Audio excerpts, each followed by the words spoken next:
முதலாம் நிலை. பிலாத்து இயேசுவுக்கு அதீத தீர்ப்பை வழங்கி அவரை சிலுவை சாவுக்கு கையளிக்கின்றார்.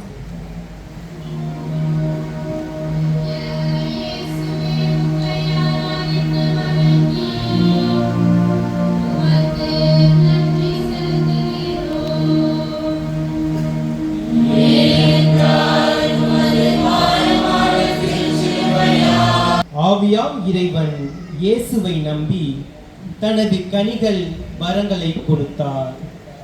இயேசு தந்தையையும் ஆவியையும் நம்பி தன் பணி வாழ்வை கல்வாரி மலையின் உச்சியில் சிலுவை சாவு வழியாக நிறைவு செய்து மனிதரை சாபத்தில் நின்றும் சாவிலிருந்தும் விடுவிக்க முடியும் என்று நம்புகிறார்.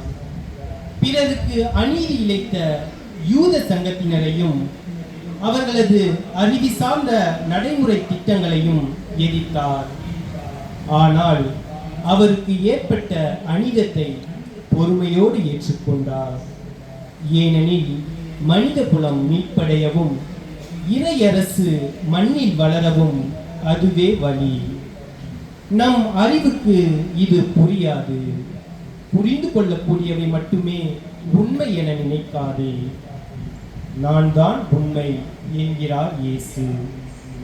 இந்த உண்மை நிலைநாட்ட தந்தையின் விருப்பப்படி சிலுவை மரத்தில் நம்பிக்கை வைக்கிறார்.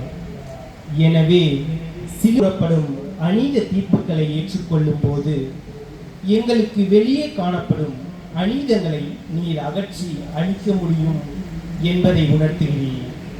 இந்த இறை உண்மையில் நாங்கள் நம்பிக்கை கொண்டு வாழவும் சிலுவையின் பண்பாகிய நம்பிக்கையில் உறுதியோடு வளரவும் அருள் தாரும். ஆமென்.